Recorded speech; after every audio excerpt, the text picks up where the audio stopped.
Hey y'all, welcome to Horrible Gaming. My name is Nora, and on today's video we are working more on my winter Japanese city island. On today's video we are going to be doing a ton of layout planning, and I'm also going to be doing some additional decor just where we left off on my last live stream. Overall, it's going to be a super productive day in Animal Crossing, and I hope that today's video brings you some inspiration. I know that today we're going to be working on a new transitional area, but before I even get started on that, I do want to adjust the structure, and this is actually where we left off on my last live stream, but I wasn't really a fan of how that structure was looking, so I decided to edit this and just do something a little bit more industrial looking for it. I decided to extend out the terraform by a couple of squares and just give the build a little bit more dimension. On my last live stream it was pretty simple, and originally I was going to do a road transition behind this building, but instead, because of where one of my villagers are behind all these structures that we've been working on, I'm honestly just going to fill it all in with terraform and probably just do more structural builds behind all of this. This is also the same location that I was working on my previous video, where I was going with a more modern approach. On my last live stream, in case you missed it, we decided just to keep the rustic industrial sort of vibes that this island has already been having. I honestly want to call this maybe a winter Japanese coastal sort of town. It's having a lot of like coastal vibes to it, which I think is pretty cool because I've never actually seen a winter coastal Japanese theme.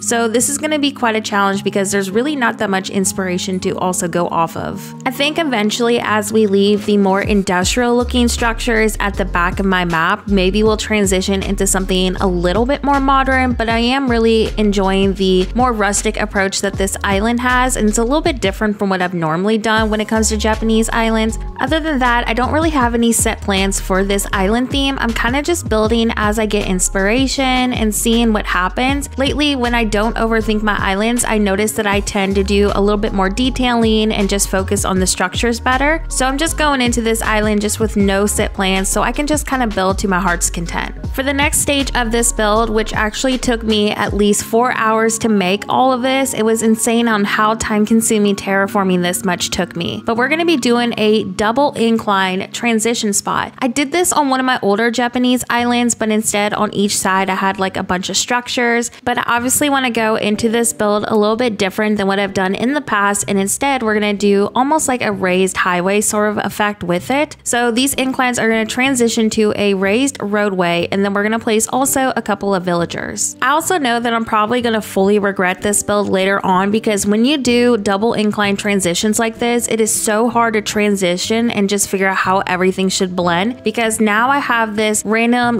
3 layers of terraform on my island and everything else is empty around it. So blending all this out is just going to be quite the challenge. But I really liked how this double incline transition blended into another roadway that we worked on one of my previous live streams. It was like this cluttered little marketplace area, so I was able to do almost like this highway effect that ends up transitioning into that location. And I feel like doing this transition just added so much more realism to the island, and it also gave me a really good challenge because I really want this island to have a lot of like cozy alleyways and use a lot of terraforming. So I'm up for this challenge, and I just think it's looking really nice so far. I was surprised with how long just this whole entire location took me, because it doesn't seem like that much terraform, but when you're having to use several different layers to accomplish this sort of look, it honestly just takes forever to map out a layout like this. I think eventually when I come back to detail this area a little bit more, I might add in some florals, just because with the safety railing and fence combination, it honestly feels a little bit empty. I do have a lot of details to still add just in this whole marketplace area and transitional spot still, but if y'all have any ideas on what else we could add into this build, let me know in the comment section below. I do think adding in maybe the plant partition by the safety railing would kind of achieve the greenery look that I'm hoping for and just add a little bit more detail to the transition, but I also don't want to cause a lot of item lag either. For the next stage of today's build, we're also going to be extending out the right side terraform a little bit, and this is also where that raised highway sort of effect is going to be too. I don't really have any set plans for this location yet, but I do know we're going to move another villager over here on the top terraform, but we're also going to be blending this out for another cozy little marketplace too. So before we continue on the transitional area, I'm also going to fill in with some of my custom design code over here, and I went ahead and placed another incline directly below where I'm working too. Eventually, after I filled in all the road design, this is how everything is starting to transition and look. One of the things that I do end up swapping out over here is the safety railings, just because I preferred the concrete wall sort of effect with the lockers instead. However, I feel like with the safety railings, you can kind of see the build in the distance better too. I think both options work really well in this location, but y'all just let me know what you think looks best in the comment section below. So while we work on some final details on the whole entire transition, I do want to talk about some ideas I have for this island theme, especially since we are nearing the end of this video. But some things that I do have planned for the island is definitely adding some sort of a coastal boat port location. Being that this is definitely going more of a Japanese coastal sort of vibe, I just think having a really nice large boat port area would be perfect for this island theme. I'm also planning to add onto this island a bathhouse and also a tea house. I am planning to as well build some restaurants just because I don't really have any restaurant structures on the island currently. Everything else though, as for the island, I don't really have a set plan for, so if you have any fun build ideas that you would love to see incorporated onto this new Animal Crossing island, let me know in the comment section because your feedback actually does help me out quite a bit. It also helps me plan out videos and live streams, and of course gives you some Animal Crossing inspiration too.